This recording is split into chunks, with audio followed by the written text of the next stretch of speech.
So I'd like to welcome Glenn, who's going to teach us all the animation mad skills that we're going to need for our lives. Um, Glenn is a friend and a colleague, and I'm really excited to have him.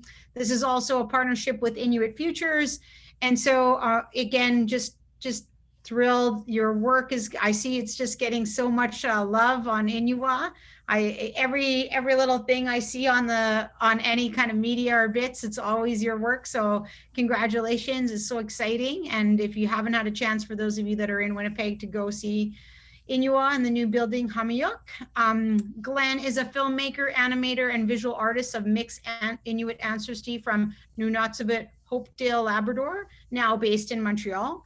Much of Glenn's work explores alternative forms of storytelling through research-based creation, in addition to personal, tactile, and sensorial knowledge rooted in his own Inuit heritage. Primarily focused on animation and moving images, he uses archives, photographs, drawings, traditional crafts, and objects in his practice. And for those of you that joined us for the beginner animation, we got a really nice overview of Glenn's practice. He's passionate about low budget and experimental animation techniques and shares these through mentoring opportunities that have become an integral part of his practice. As also one of our established artists in our incubators with GLAM, he has also been sharing that information and knowledge with emerging or burgeoning animators that work in different mediums. His work also delves into relationships between people, animals, and land, rethinking the spaces in which history, hope, and Inuit knowledge may thrive. Glenn, we're so happy to have you. I wish we get to have you in the physical space, but for right now, we're in the virtual realm. And so I hand it over to you to teach us some things. Thank you so much, Julie, for that wonderful introduction. God, I feel like I'm giving a TED talk now. I've got to live up to that. I should just mention, I'm originally from Corner Brook, Newfoundland, but I have ancestral ties to Nunatsiavut. So I was born on the island. I actually wasn't born in Nunatsiavut, but my dad's from there. And he's the Inuk part of the family. So what I'm going to do today, I'm going to go through some of the notes from the first intro to animation, just touch base on some of the key concepts, and then I'll move into sharing some moving examples, I guess, some film clips from my own stuff that I've done over the years, and I'll explain some of the different animation techniques. And then I'm going to go live and do a little animation scene within Dragonframe, which is the software that I use. So I'll give you a brief tour of my setup, which is at home, and it's very portable. It's what I take with me when I go up north. So I'm all about the do-it-yourself sort of low budget approach, but also kind of making that accessible to different Indigenous populations when I go up north, and to teach different animation skills.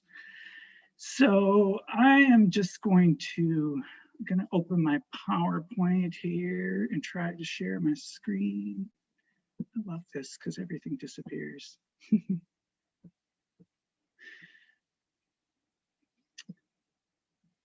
Or do I have multiple windows open? We're gonna get there, we're gonna get there.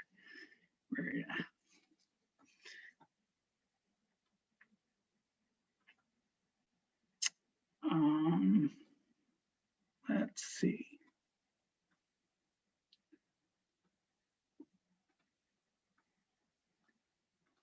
Sorry about this, folks. It's so confusing. All right. Now, which screen do I share? Will you open? Oh, here we go. Okay. Can everyone see that? Let me just. Yeah, you're good. Yeah, I'm good. Okay. Yeah, so basically, I'm just going to go through really quickly just some of the key concepts of animation, and we touched upon last time, like early optical illusions, such as the thaumatrope and the zoetrope, those sorts of things. They're kind of like little parlor tricks that became the precursor to animation and to filmmaking, basically. They're all based around the persistence of vision, and that's one of the fundamentals of animation. It's like working on things frame by frame and building up those frames to create an image sequence that creates the illusion of movement throughout time. This got translated very quickly into the idea of the flip book, which is still around today, and there's sort of a reemergence of artists' flip books that are out on the market now, and it's a medium that many folks are kind of using right now. So it's kind of fun to see really old technology that's been taken up again, those old analog processes. Of course, the Horse in Motion by Edward Muybridge. He did a lot of animals in motion and humans in motion, and he had a whole series of cameras that took still pictures and really studied movement. This became the basis of film, and a lot of these still images are now animated as GIFs online. It was interesting up to this point, a lot of depictions of paintings of horses were really odd. They look almost like hobby horses, like 2 legs forward, the hind legs sort of back, and they were kind of stretched out. But it wasn't until the movement of horses was really studied through Muybridge that that became clear exactly how they moved. I focus on stop motion animation. Of course, there are many other styles of animation. There's traditional cell animation or hand drawn frame by frame. There's also so many CGI or 3D films that are out there as well, or styles of animation. So within stop motion animation, there are many sort of subgroups. Silhouette animation, I've been really influenced by the work of Lottie Reiniger. She did a lot of sort of fairy tales, and right around the same time that Disney, with his production studio and way of doing things, was working on his style of animation. She was doing these traditional kind of puppet-based silhouette style animations. And of course, we have Norma Mclaren, who's really influential in Canada and globally in developing stop motion animation known as pixelation, where he used people primarily and animated them frame by frame. And it gives a very jittery, kind of surreal look to that style of animation. There's also, of course, Claymation, Aardman Studios with Wallace and Gromit are quite well known. Claymation sort of carries over into puppet animation, and certainly with Aardman Studios, they use both together side by side. Jan Smankmeyer is a Czech filmmaker, has been really influential, and he's still alive and producing work. He's much more on the artistic side and creates, I think, very, very surreal and kind of visceral animations that incorporate things like pixelation, claymation, stop motion. So he sort of blends all of those different techniques together. Here in Canada, we have Amanda Strong. I mean, she's very influential with her puppet animations, and has been very active in recruiting new and upcoming animators and getting Indigenous folks working both in front of and behind the camera making puppets. And object animation, some of which I'm going to show you today. I'm doing a combination of collage-based and object animation. Pez has been been quite influential recently, and a lot of his videos have gone viral.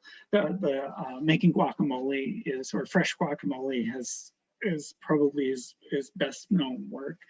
But his stuff is very very accessible, very fun, and is very much about the joy of stop motion animation. And finally, Evelyn Lambert, who did a lot of cutout animation, which is what I've been doing recently with my animal cutouts. She worked with watercolor quite a bit and colored beautiful animals, cut them out of cardboard and use them as sort of jointed figures. So that's the cutout animation style really takes its lead from early silhouette stuff. So there's a continuation. And I should mention Lottie Reiniger actually came to Canada and worked with the NFB near the end of her life, and went on to do colored cutout animation. So the basic setup. This is my portable unit, which is just a tripod. I have some LED lights, a camera that's connected to a laptop, and that's basically what you need.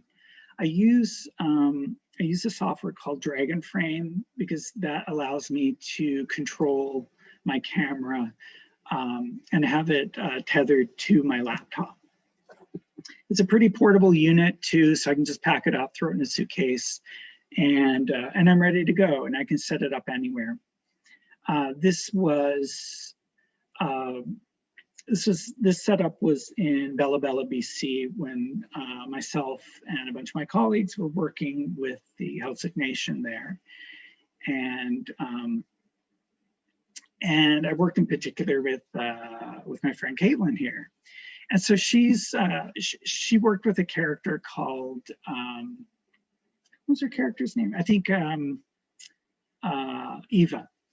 And Eva was a little jointed puppet that she made, much like the bear puppet that I showed you, you folks who did the first animation tutorial, much like that in that style. And she came up with this character, Emma. That's right.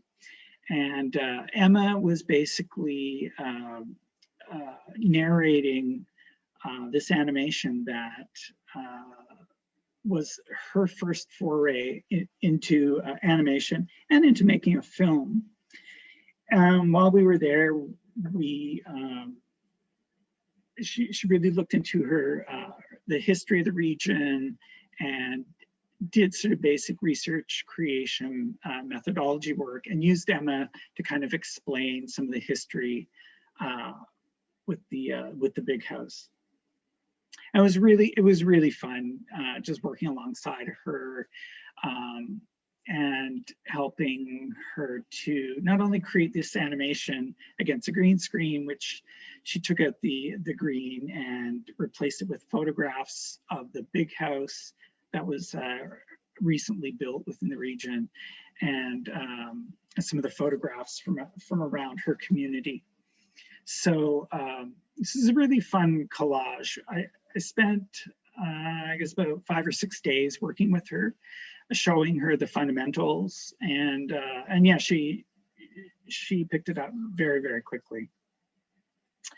And this is in Sheshatshiu, which is northern Labrador. It's an Inuit community, and I'm working with the kids here. I got them to make their own characters and to really think about what characters, what their characters would be doing.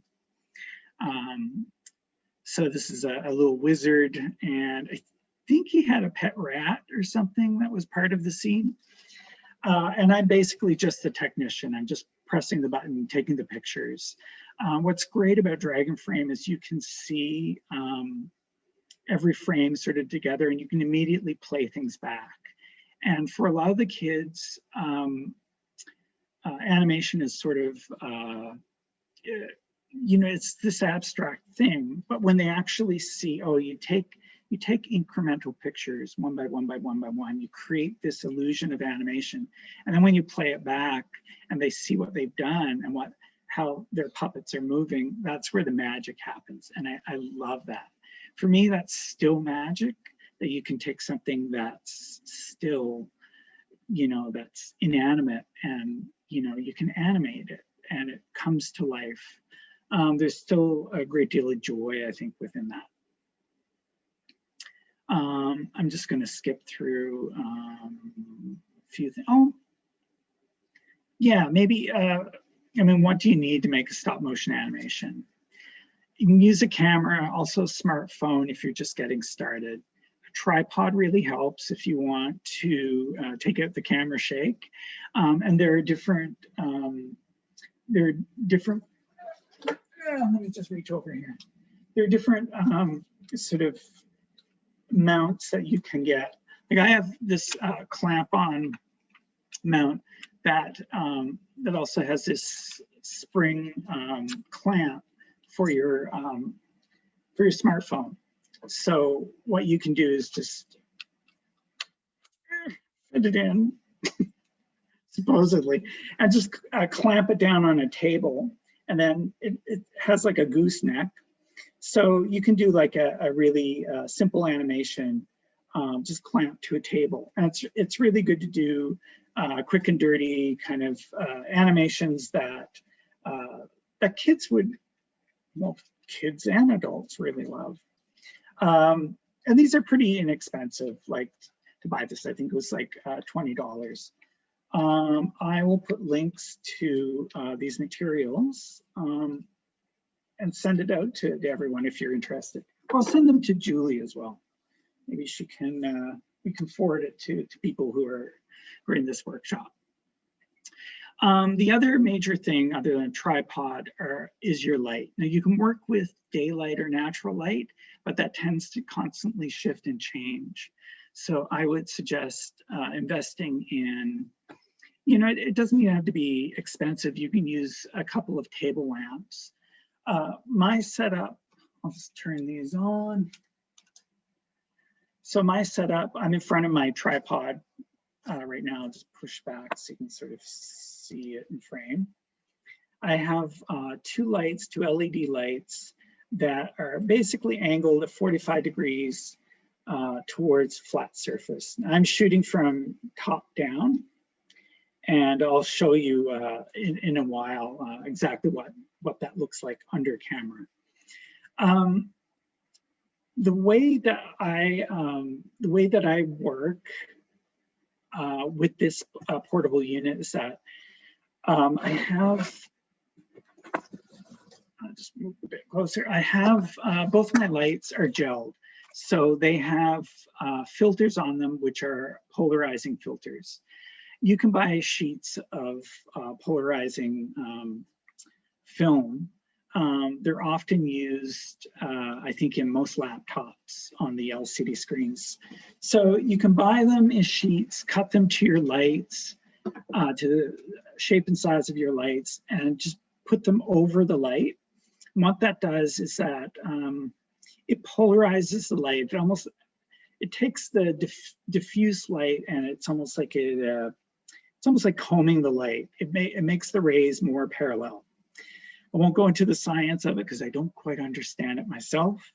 But if you have polarized lights and then you have a circular polarizer on your camera, what that does basically is it filters out shine.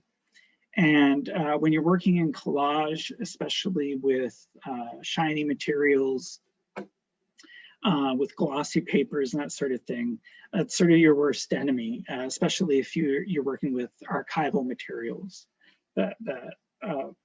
which is something that I do a lot.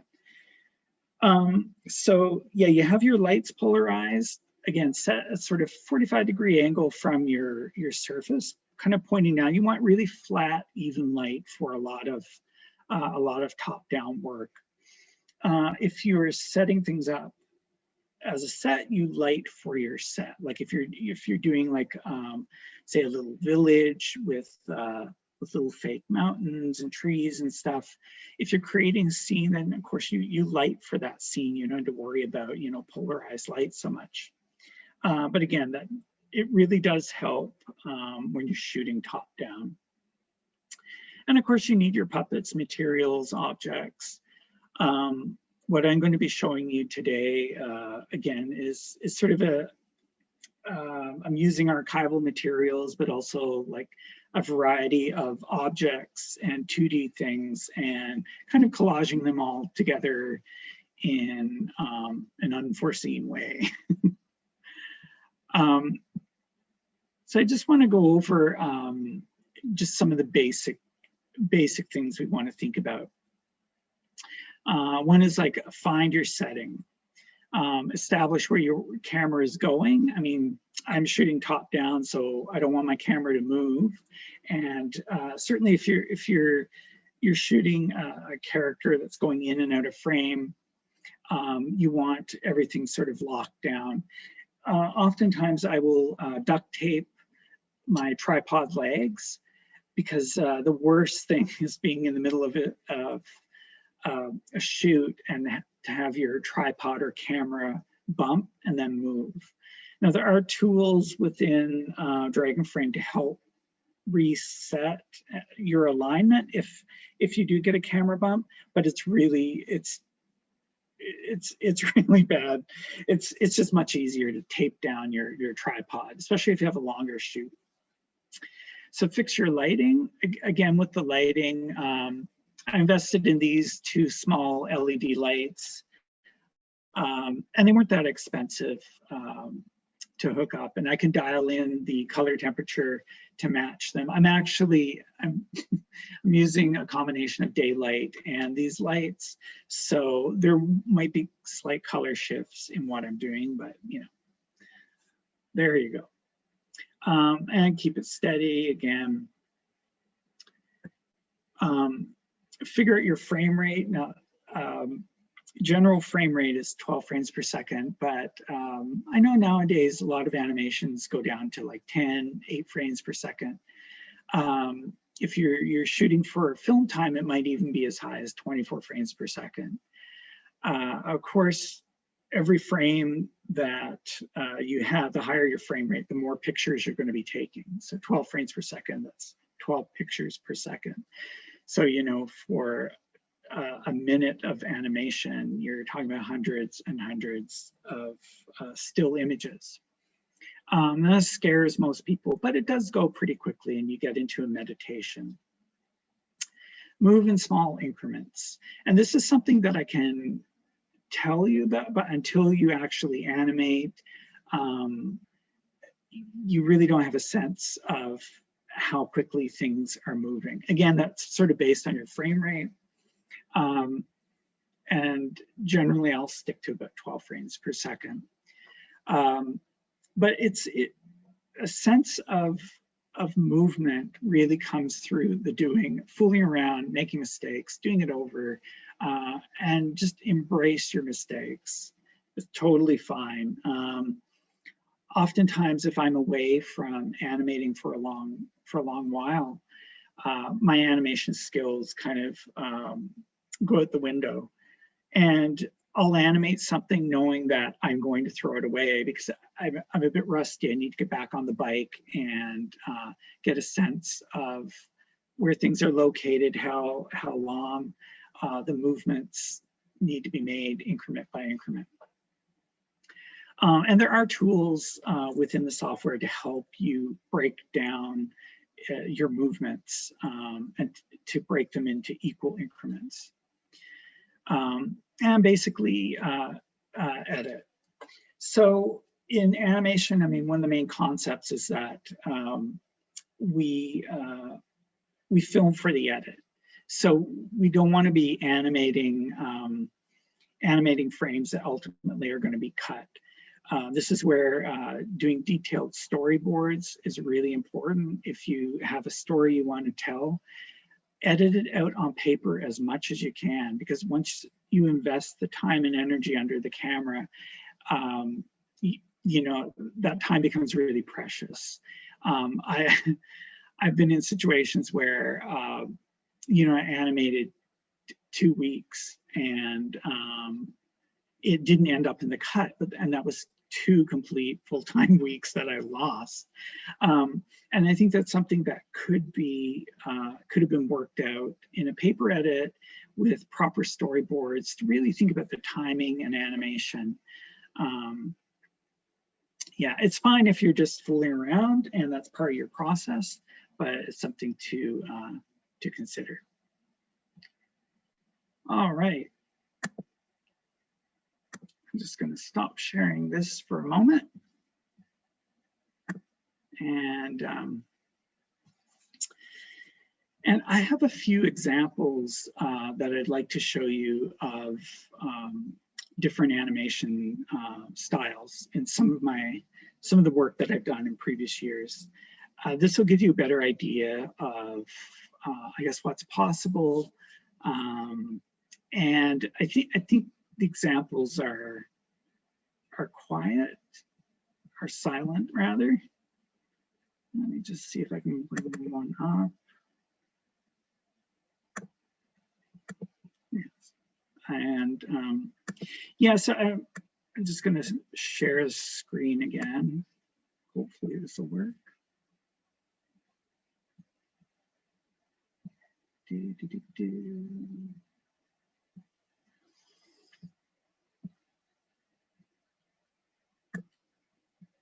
Okay, can everyone see that?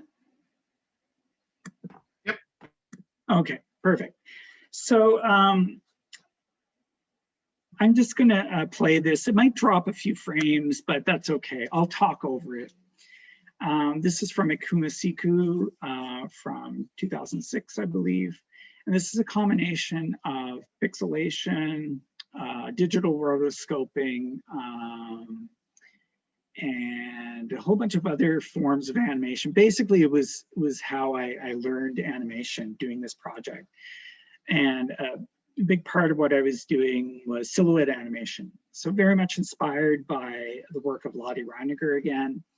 And I was also folding up paper and kind of playing around with that, with silhouette. And so it's a combination of traditional analog paper cutout, real thread, and also some digital effects kind of in the background, but most of it was just paper and cardboard. And these are little puppets that were jointed, very simple forms, and I shot them against a light table, and so they were all black and white. And then I added in the background, an animated background later on, and then treated that whole thing with this sort of watercolor digital effect that I apply. I had a whole recipe for this piece to get it to where I wanted it, to make it look very organic and kind of watercolor-like. And yeah, I think this piece was about this sailor that got charmed by a merman and gets dragged to the bottom of the ocean. This is from Halanat. It says, working with archival materials and thinking about how to reframe them. And this is a stop motion animation, which is just a time lapse of me creating this collage. I did a whole series. I did about 22 different collages. Some of them made it into the final film, some didn't. But I just set up the timer and just kind of forgot about the camera and just went ahead with it. It was really fun. I'm just going to skip ahead.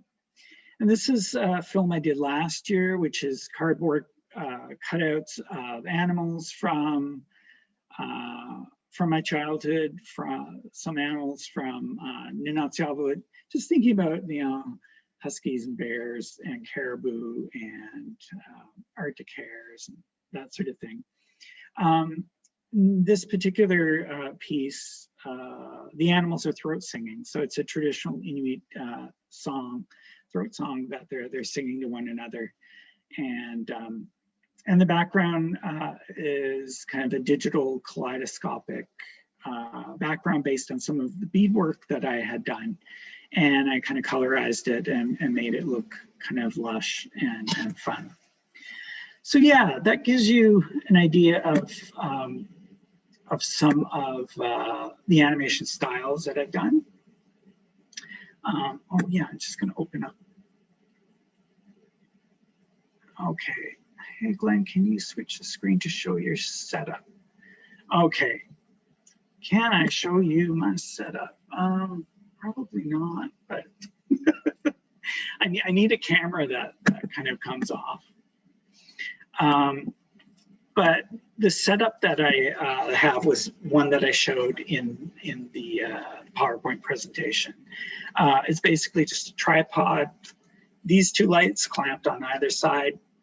Again, basically going down to a 45-degree angle to flood my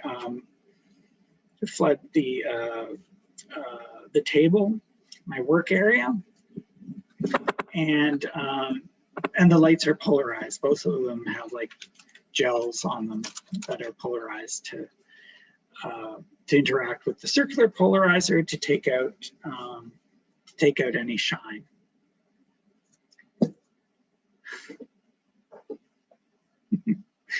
All right. Are there any questions before we move on? I know that was a lot of words. So what I think I'm going to do is open Dragonframe and just sort of go through, put together a little scene and then animate it, and then show you what's possible. If there are no questions, you can also type them out. I have my chat window open. So yeah, otherwise I'll just move into the other part, the next part. All right. Oh, there is one film I wanted to show you, and hopefully, let me just, why are you playing in the background? I hate that. I will share my screen. I'll show you a film that I worked on with a good friend of mine, Mia, Nancy Saunders. And this particular film we worked on last year. It was for the Group of Seven centennial celebration, and it was a show that was it had a lot of VR content. So we were commissioned to do a piece that was a VR piece, and we did the stop motion animation about Pangerton, which is a place in Inuit, and one of the Group of Seven, A1 Jackson created a painting, a very famous painting of Pangerton. And so it was a response to that painting and kind of resituating how we thought about that painting, but also how we thought about Pangerton, and tried to, I think, really think carefully about some of the archives and how a culture is kind of depicted. And both of us coming from Inuit ancestry, we felt it was an important response. So I'm going to show you, it's a short little piece that I don't see. Oh wait, I do see. Is it here? Again with the screen sharing. Okay, you should see black. Do you see black? Yep. Okay, I'm gonna turn up the sound. Hopefully you'll be able to hear it. Hey Glenn, when you do your screen share, make sure stop for a second, stop Yeah. it, and then do, when it says screen share, hit sound, share sound, so we can hear you better. Oh, okay. So under when you stop sharing your screen, and then re-share it, and then when that thing pops up and you pick the spot that you get to share your screen, it will be a little box that you click that says share sound. Should be on the bottom left. Yeah. Thanks, Evan. Oh, look at that. Yeah. Share computer. I never knew that. Well, hey, nothing like me teaching you. I like this. Right?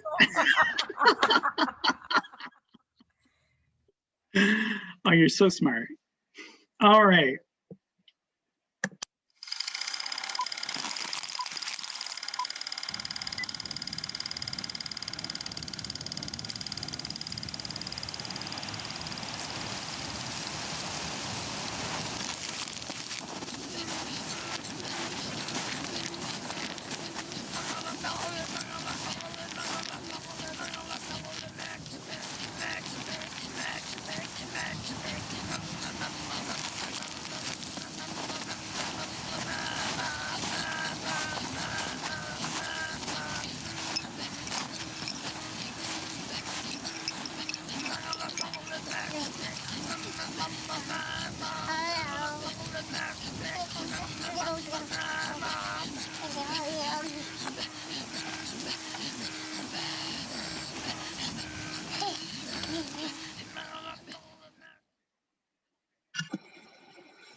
All right, so yeah, that was that little piece.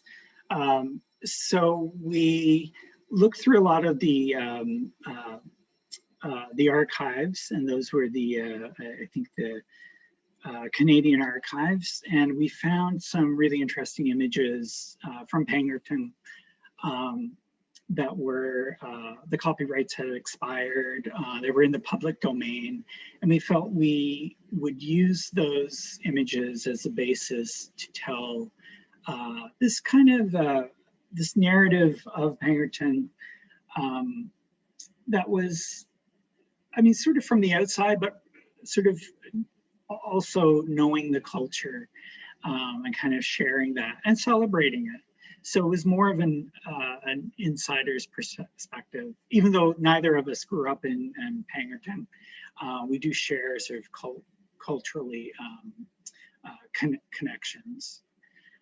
So it was really fun, and we wanted to incorporate really physical elements, some soapstone carving, some bones, and Nancy did these beautiful watercolors of a lot of the berries from the region, and really tried to create a space that was celebratory and offered another insight into Inuit culture, I think, and our perception of Pangerton.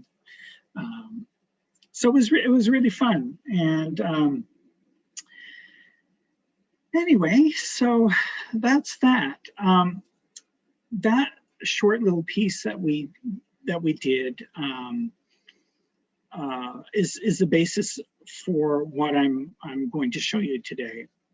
Some of the techniques that I'll show you. So I'm going to share my screen again. Make sure that I'm just going to check my camera, make sure everything's turned on. And then we'll probably have to relaunch it. Relaunch Dragonframe.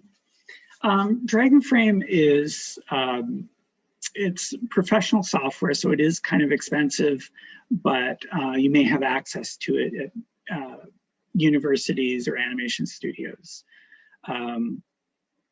I worked with it a little bit at the National Film Board.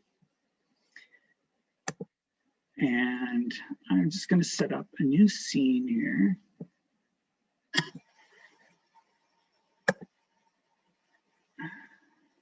Select folder, and I'm going to hopefully share my screen. I have to go back.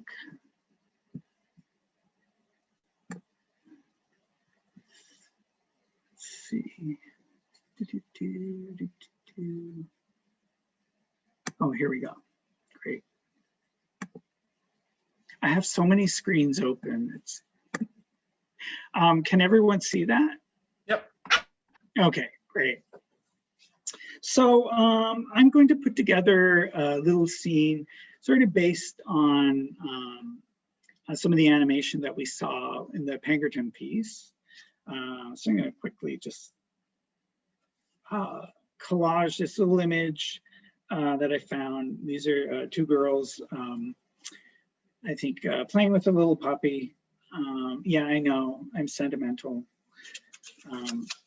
And this image is also from the Pinkerton archives. So this is one of the ones we didn't have a chance to use, but I thought it might be fun for this piece. What I'm going to do is I'm going to animate this whole piece and play it back in reverse. So this is an animation technique we often use to create kind of magic of things coming together. So what I'm going to do is just place some stuff here that I have. Create a little scene.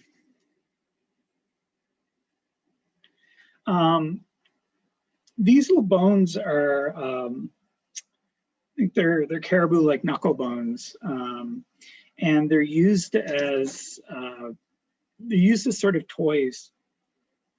They were lent to me by Nia, and yeah, kids just play with them, and they make sort of I don't know, houses or buildings with them. Like traditionally, I think it's like a top-down image of like the inside of a house, and you know, you have to make like a little igloo kind of surrounding, and maybe mom and dad inside or something like that. But they're very much a kind of fun kind of learning tool for kids. And this little piece, I make these sealskin flowers. They're very popular in Nunatsiavut. They're like little pins. And I like to use dark and light sealskin to create them. Let's put a few shells in here, shall we? Sure. So what you're looking at right now is the interface. I'm not sure if I'm showing you just the, can you see the interface of Dragonframe? I'm going to quickly just go through Dragonframe a little bit, just because it can be a bit daunting for a few people, but I'm going to make it super simple. Just move that out of the way. So basically in Dragonframe, I'm just moving stuff around a bit. Yeah, got our scene there. Basically in Dragonframe, often when you start, because my camera is upside down, you'll probably see this when you first launch. It's very easy, this icon right here, to flip it upside down. You can also flip it left to right if you need that. Over here are some guides for like action safe and title safe.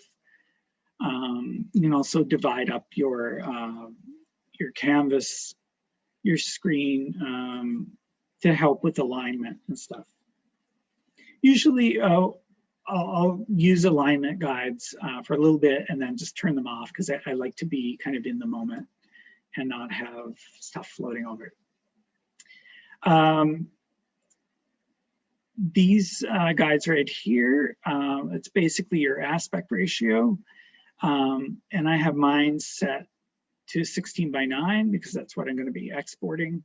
You can go to 4:3, or I think there's even a custom that you can put in. I like to have my my images as large as possible, so that I can really focus on the work.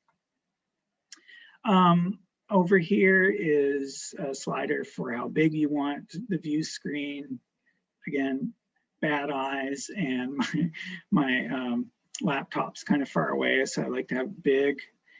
And right here is just a focus tool to help your focus your camera. And you should be able to double click. And yeah, just make sure that things are nice and sharp and in focus. Turn that off. And right here is your timeline. So this is this will basically open up the panel where you can see all the shots that you take. Up here in the top right-hand corner is the X sheet. It looks scary, it really isn't. Basically, it will duplicate all the frames that you see down here, duplicate the information, and X sheets are traditionally used by animators. This floating panel has all the information that's sort of centered around here on a floating panel that's easy to access. I often don't use it. And with the X sheet, I may use it. I find it easier to use the X sheet here if I'm duplicating frames, which I will do. Right, so, and I'm in the animation tab, I should mention. You can switch over to the cinematography tab. And here it's a lot of stuff that I won't get into. It's a bit too deep. You can go on to the Dragonframe website, and they have excellent tutorials outlining the whole interface. What's good here, though, is that you can play around with settings that, rather than using your camera, it will basically send a message to the camera, and you do it through the tether through the USB. And then the last tab is audio up here. I've never used it. I often do my audio in Premiere or some other project. But if you were doing lip syncing and audio was important to the animation or kind of vital to get the timing, then you would use that tab. Most of the time, I'll set things up with my camera really quickly in cinematography and then head right on over to animation. So, I wanted to show you polarized light. So the best way, I'm gonna make this shiny, yeah. So the best way to kind of understand polarized light, it's like, yeah, it'll basically take out the glare, and it will make your colors more saturated. So I can go from, fairly light, you can see reflection on the black and certainly the silver, and then I can make it go really dark. So it's taking out a lot of the shine, and it really helps, especially if you're using magazines or sort of shiny based pictures. Also, if you're shooting under glass, shooting through glass, it'll take out the reflections. So that's why we use polarized lights and the polarizing filter on the camera. All right, I have to take some water. Okay, so I'm gonna begin, I think. Let me just check my. I have a zoom camera, so here you can see my zoom out, and then kind of crop in a little bit more. It's around 35. Often, if I'm using a zoom lens and I don't want it to slip, I'll tape the zoom down just to make sure that things don't slip as I'm producing, especially if you're shooting top down and using a zoom lens, sometimes it will slowly kind of drift. So I'm just going to use a little bit of tape here. Tape the lens down. You can't see this obviously, but let's put it there. Now I also should mention I have my background taped down as well. You want to tape down as much as you possibly can. You don't want things kind of moving about sort of willy-nilly, unless, all of these things here are loose because I'm going to be animating them. but the background itself, the tripod, everything is kind of locked down or taped down. And tape stuck to my hands. All right, so let's begin. You just press enter to take the first picture. See, everything looks good. Yeah. Okay, let's just start. And yeah, sorry about that tone. If you can hear it, it's just the software. I tried to mute it. It doesn't allow me. So yeah, I think it's just a bug. Maybe you can't hear it and you're not bothered by that. So like I said, I'm gonna work in reverse. So this scene that you see here, it's already pre-composed. It's my end scene. So I'm gonna be taking away. What I like to do, because I'm gonna be holding on to this particular image for a while, I like to touch everything and make it sort of jitter and move. Now, I should mention the red dot here in the middle is for what we call onion skinning. So that basically shows you the previous frame and gives you a ghost of your current frame. And it's really good to get an idea of how much you've moved something and where you're kind of going to. I'll leave it on like that just so I have a barely visible ghost. Maybe a little bit more. It makes things look fuzzy, but it really does help in terms of animation.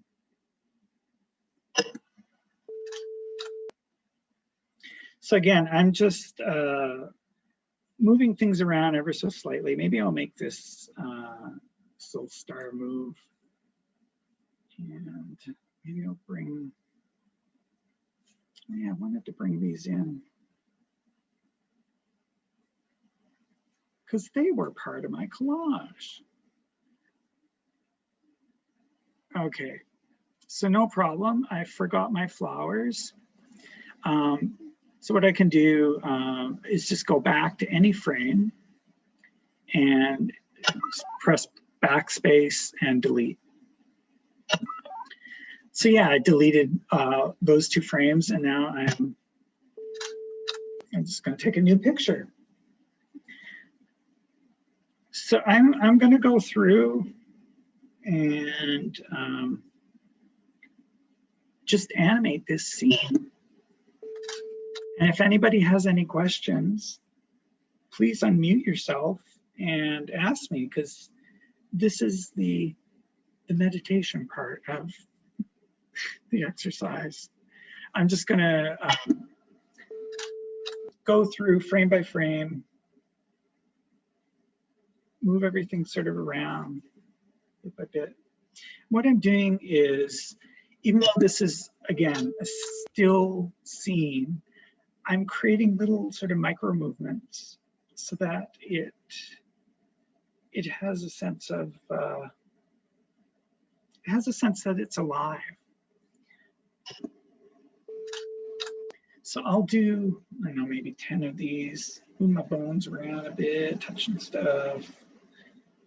And this creates sort of a jitter, except for this little pinwheel I'm going to have spinning around.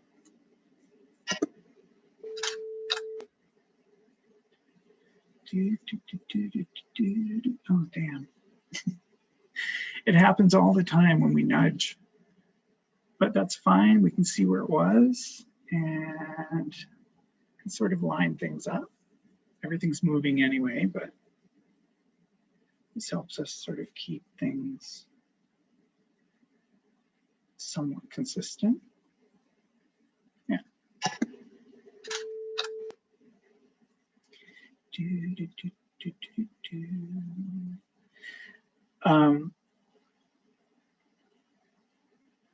Yeah, so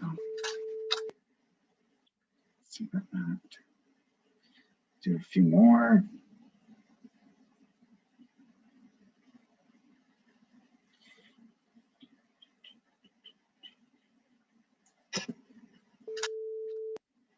Usually when I'm animating, like I'll get into a flow or get into a zone, and you want to be in that place where, you know, you're not struggling too much. You're aware of where things are, how things are moving, and you're kind of going with the flow and remembering where things are. If you have a scene that's particularly complex, sometimes what I'll do is I'll make a checklist. I'm like, okay, this pinwheel is turning clockwise. So I'll write a little diagram off camera, just because you will forget. It's happened to me so many times where I forget what direction things are moving in. So it's sort of like little cheat notes that you have to yourself. It's just like, okay, this is going from this point to this point. Certainly the onion skinning helps you with that. And so if you want to play through, this gives you an idea of what things are looking like. You can also hit the loop button. And then when you play through by hitting space bar, it gives you an idea of sort of how things are looping. So you can see, even though it's a still scene, it's jittering, it's kind of moving, it's fun. Also, you notice like my sealskin little star here is kind of moving down. But this is a rough and dirty, so I'm not going to go back and fix it. What I'm going to do is go into the X frames, and no, I don't want you to do that. I'm going to select all of these frames, and you can right click and copy. Now you should be able to go back and paste insert. So what this does is just paste that whole segment, so you don't have to animate it for all those frames. It gives you like a longer hold on what will be the final image. All right, so moving along. What I'm going to have happen now is maybe we're going to start to see some of the elements disappear. Let's put that on. Again, remember how things are moving.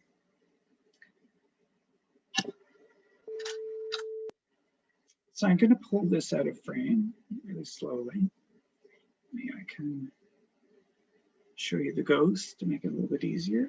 Again, I'm touching everything, kind of making that jitter kind of happen.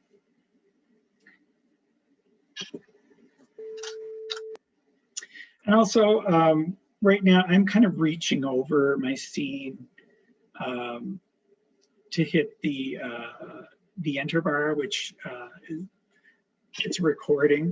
That's not great. Ideally, you want to have like a little controller or a little keypad that is either tethered by USB or is wireless, that's hooked up to your laptop or computer. And that way you can use it as like a control panel.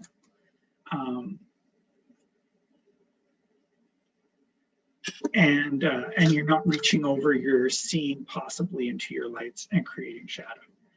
So yeah, you want to be aware of those things. Also, I mean, I mentioned this last time too, best not to wear a white t-shirt or anything too bright, because it's going to reflect off of you and it will add light into your scene. You'll basically be a human reflector. Also, I find strong colors like red sometimes will reflect into your scene, especially if it's a really light piece scene. Okay, try to speed this up. Remember what I'm doing. And when you move things off a frame, even when they're just barely, you know, a tiny little tip, you want to kind of capture that And don't be afraid to let things linger. Even when things are out of frame, often they will cast a very slight shadow, and it helps with the believability of the objects in the environment.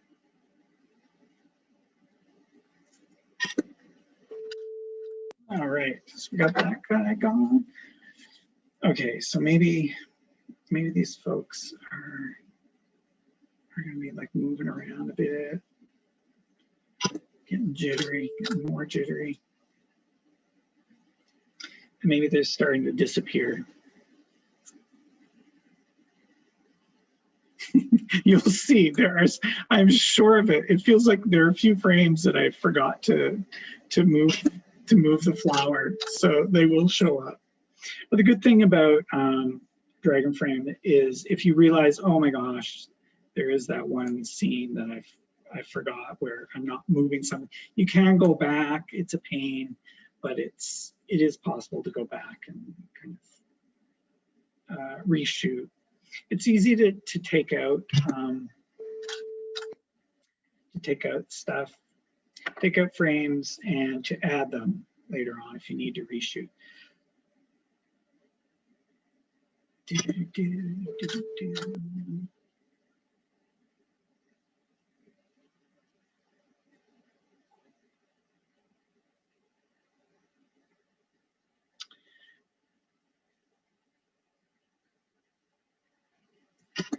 A few frames, and maybe this guy disappears.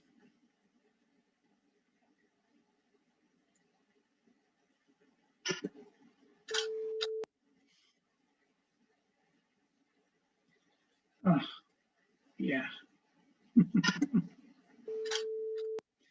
Maybe this guy disappears. It's fun to think about, especially when you're playing with objects. It's fun to think about how things pop into or out of the world, because I mean, anything's possible. You don't have to obey the laws of space and time or physics. But with that said, I mean, what's nice about working with objects is that they do have gravity, they do cast shadows, and if you're modeling something in 3D, you have to add that. You have to be really conscious of that. It's often really difficult if you're doing 3D modeling, like computer generated stuff. It's hard to give your character a sense of weight. Like they often come across as being a bit floaty, or they slide along a bit too much. Nice thing about stop motion animation is that sense of weight and casting shadows and stuff. There's a certain amount of physics that's already built in, and it's kind of nice. But you can play with that.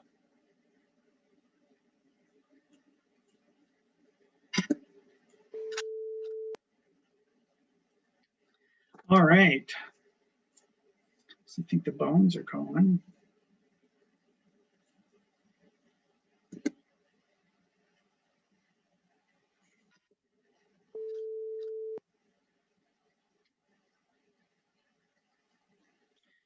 All right, so what I'm going to do is sort of roll up this. Oops. I'm going to need some tape. Oh my God, I'm a ghost. I'm just going to use a bit of tape on this piece of fabric right here. I want it to roll up.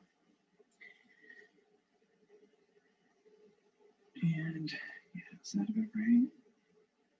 Sure.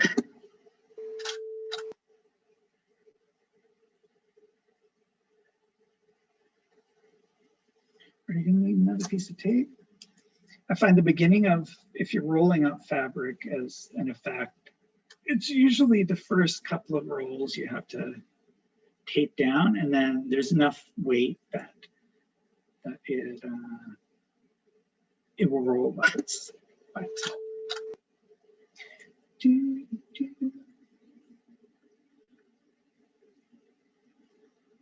right.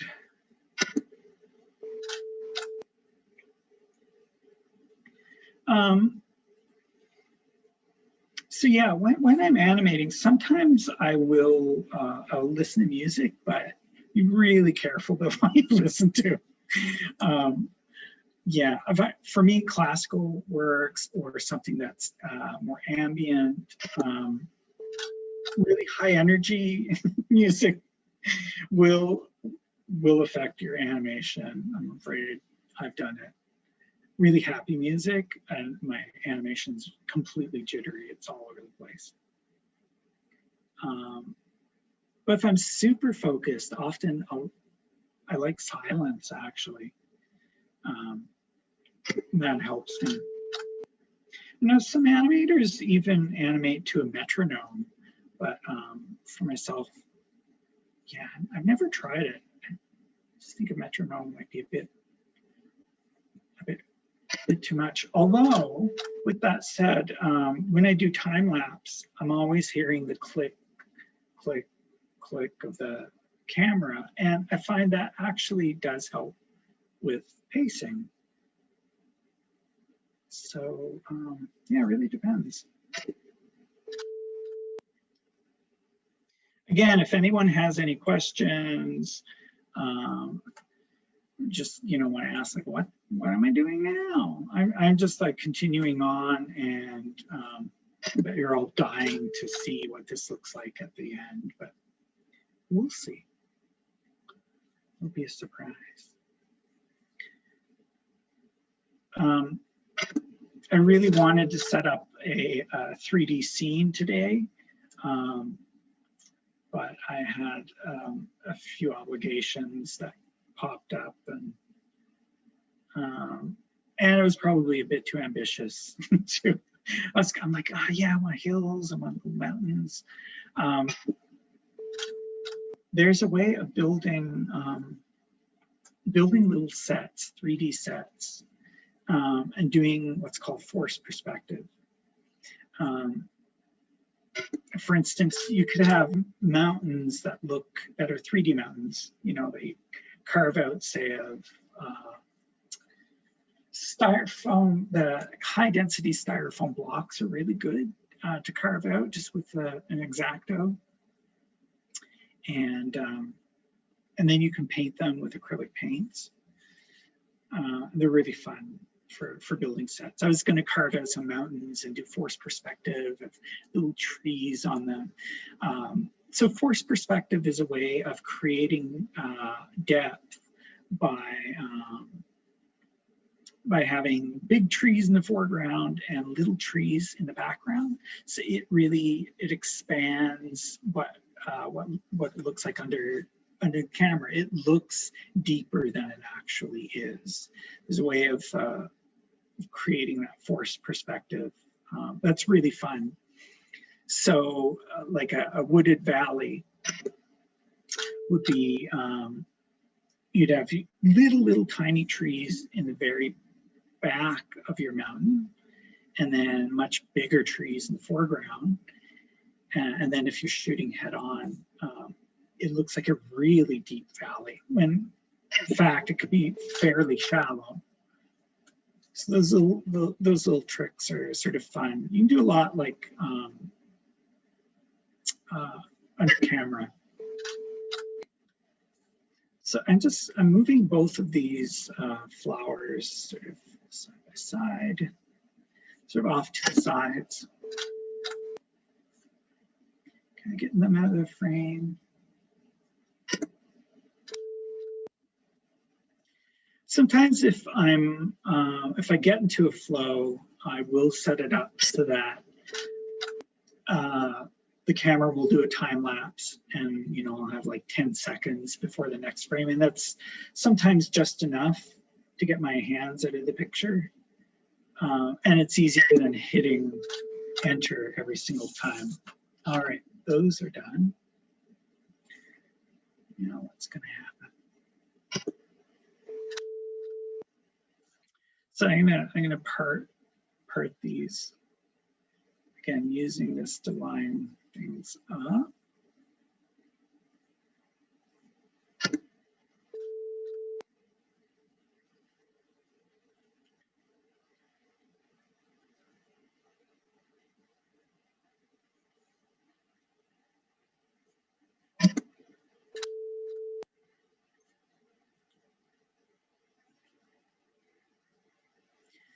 You can also use the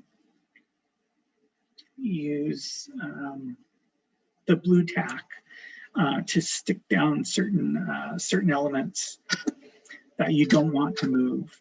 And you can use that stuff on puppets or backgrounds, what have you. And it's great because it's reusable, and if you get the good stuff, it doesn't stain. Although I used to use white stuff I got at the dollar store, and it didn't stain, it just stuck.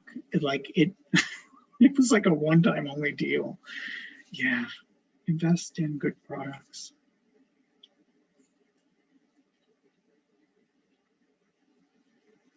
Okay, my kids are, all right.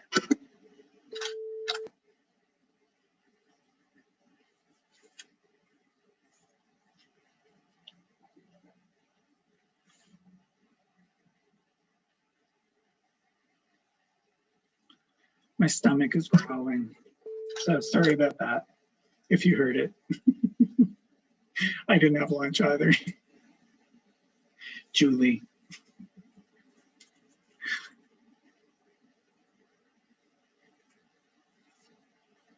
So yeah, we're just continuing on, and as you can see, I'm sort of accelerating the movement off to the sides of these pictures. Trying to remember to rotate the little flower there. Sort of successful. But what's fun about this process is that it's okay that it's imperfect, and there's a certain charm about it because it is all hand touched. And you are moving it. There's a certain human element to stop motion animation that you can't replicate any other way. And I love that. Like all the little micro movements and jitters, they're from a human source. You're effectively touching every single frame, and that translates, I think, over time. It translates to the work. All right. So even though they're out of frame, I'm still keeping them. I'm not just removing those watercolor pieces. All right. So we're getting down. So I'm going to sort of move my little picture here down. Sort of down to the middle. And I'm going to get it framed up real nice.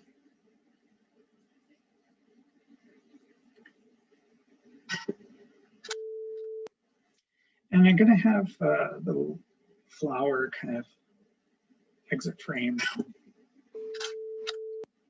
So it's just going to like spin off.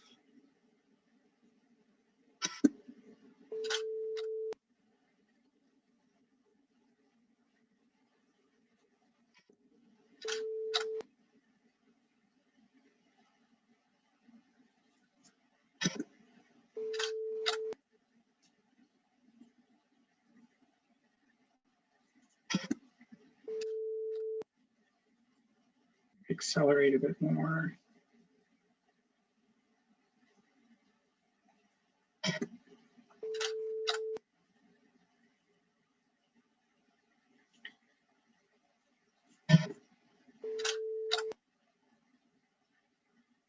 And a little bit more.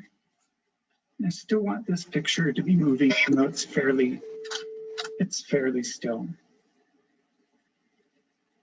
And finally, I think we're at a frame with that. All right, so we're down to just the original little image. So one of the things that I love doing in stuff, oh, we're at 100 frames. Look at that. What I love doing in reverse is folding up paper. Because it becomes really magical when you fold something up and then play it backwards, it unfolds and it's perfectly flat. There's something really wonderful about that. So this is why when you're working with archival material and stuff, it's good to print out a bunch of copies of the same image. And you don't have to use good photo paper. A good quality matte paper that's not too thick works really well under camera. So again, I'm just giving this a little movement before I start folding it up. Maybe we start with the corner. Maybe this corner. Now this paper is pretty stiff. It's almost cardstock, but I think it will work.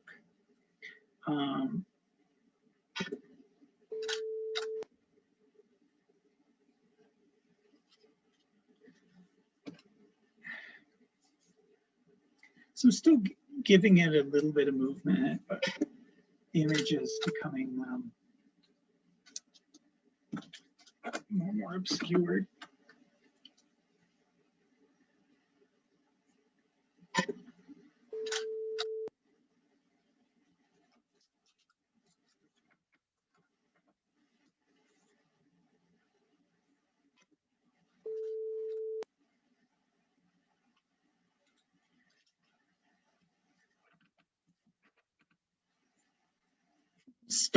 I'm sorry for the squeakiness of that.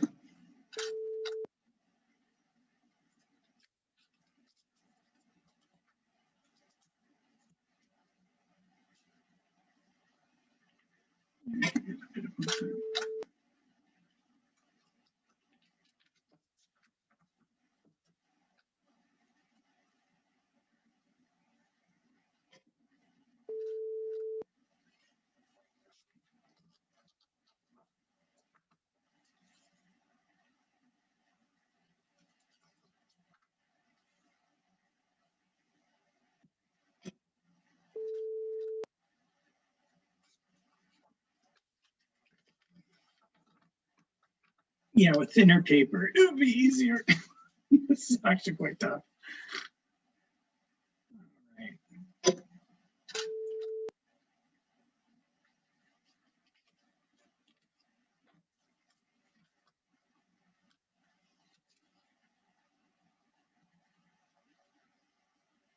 Yeah, sure. Let's do that.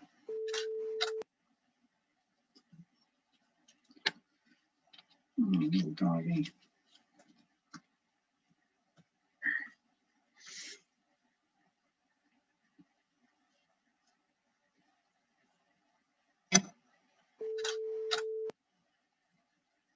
Okay, this is where I'm going to have to sort of take it apart and cut it up a bit because the paper is too thick. So,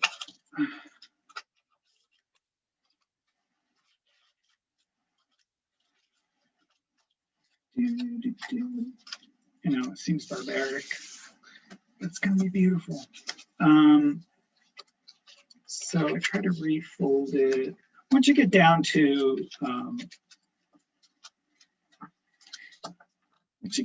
this sort of area, let's see. Maybe it's gonna try that. Yeah, sure.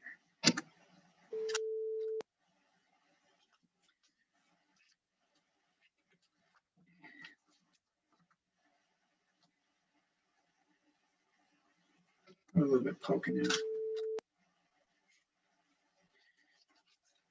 God, Recut.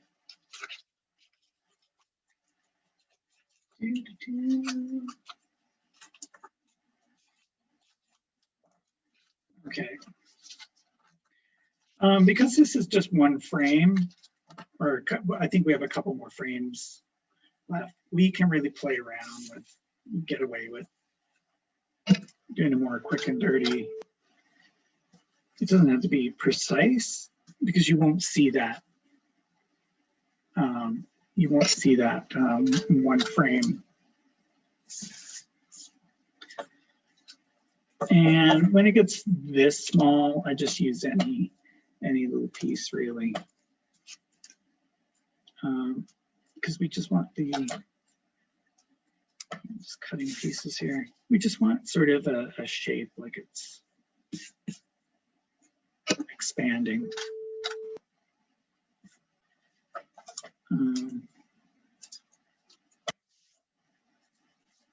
Where are we? So over there. Yeah.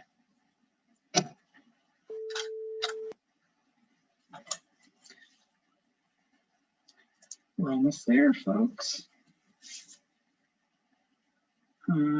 Yeah, maybe it's just a little dot that's left. Just a tiny speck.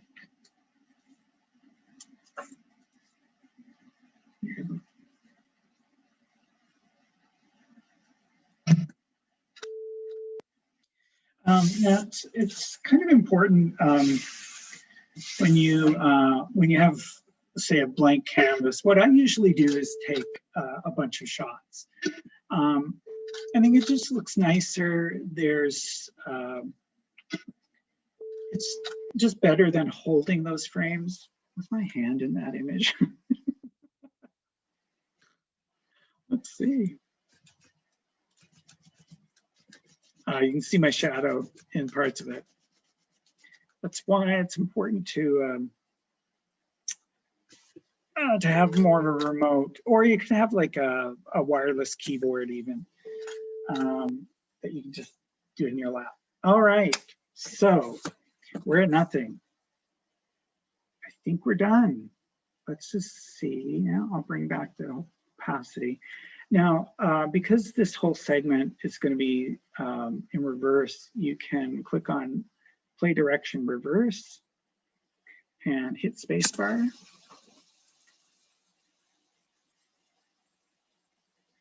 And you can see it sort of appears and creates this little scene, this little world. So that's it, the sort of magic of stop motion animation and using materials and using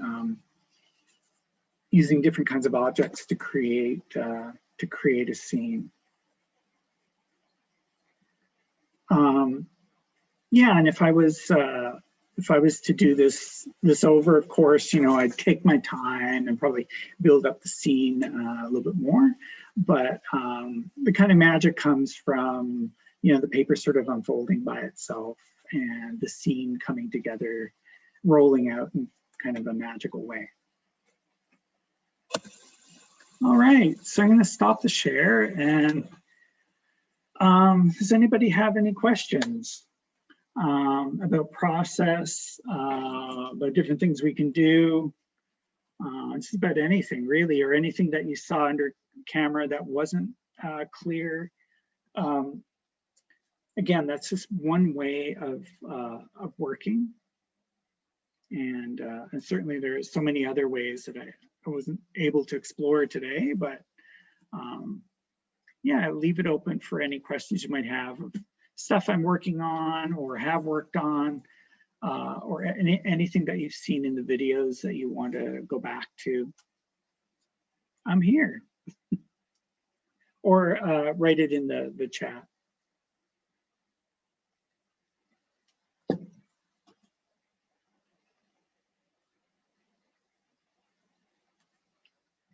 Did I put everyone to sleep? I don't think so. I got lots of comments from everybody saying all these awesome things. So you didn't put anybody to sleep. I think you have a question here.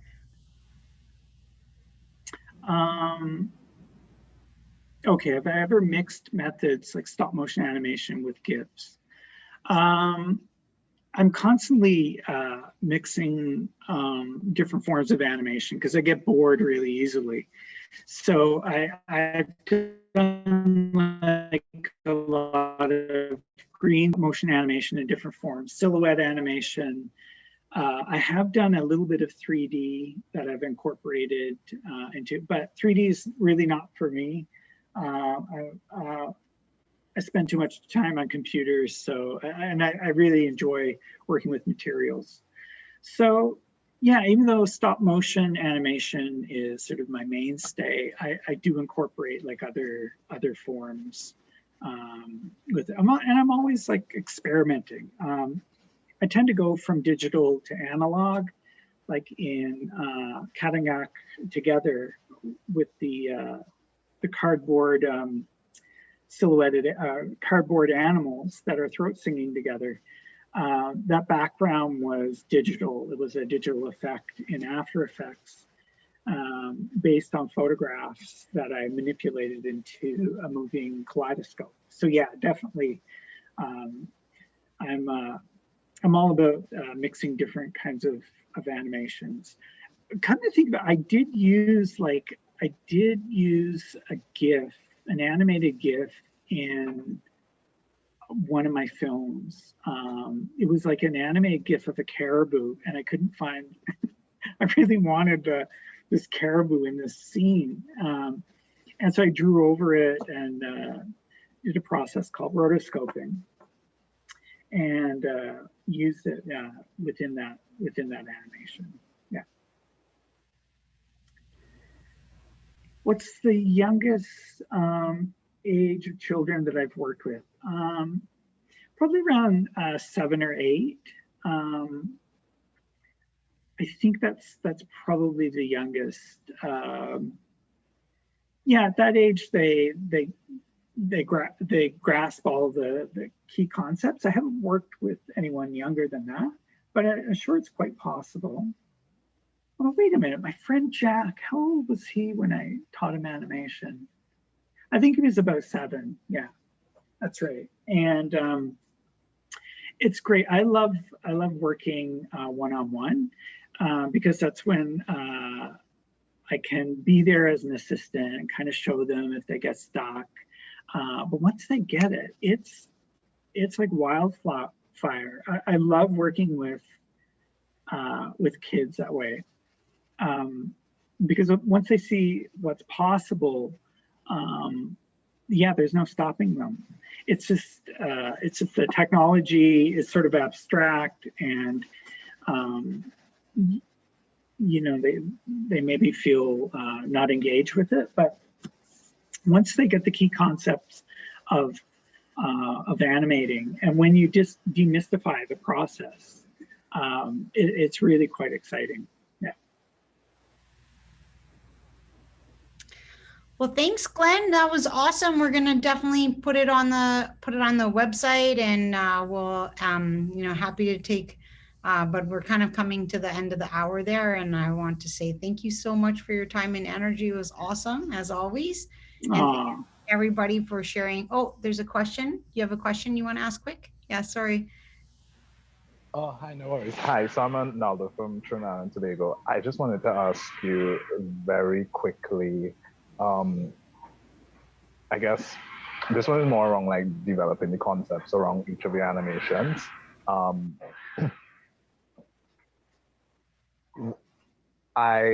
You may have covered this a bit in some of like your earlier work when you were speaking earlier, sorry. But how would you say some of the bigger challenges you faced on some of the animations that you attempted? What would you say are some of those bigger challenges? For myself, or working with youth? No, for yourself. Oh, for myself, you know, I'm a combination of, I get bored really easily. I have ADHD, so those are my general challenges, but also I can go into hyperfocus. which is great if you're doing animation, because then, time just sort of slows down and you're in that flow.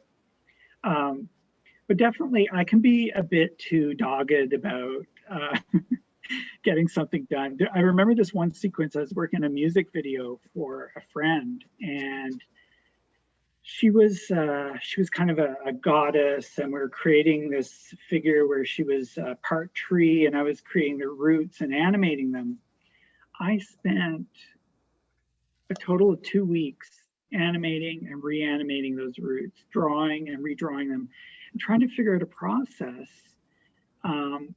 And I almost gave up. I'm like, oh my God, I've spent 2 full weeks working on this, like just shy of. And then it was on the final try, which was I think it was the fourth attempt, I got it. And it was kind of magic, but that kind of that sort of blind obsession sometimes, we're just like, oh, I've got to get there, I've got to get there. It can be challenging to rein my own self in and to realize, it's okay to take a break. Maybe you're not going to get this scene done. So yeah, for me, it's always time. That's a big issue, but again, that sort of gets back into the ADHD. It's something I manage, right? It's something that's ongoing. So yeah, that's me. I feel like I'm like being here. Thanks for that.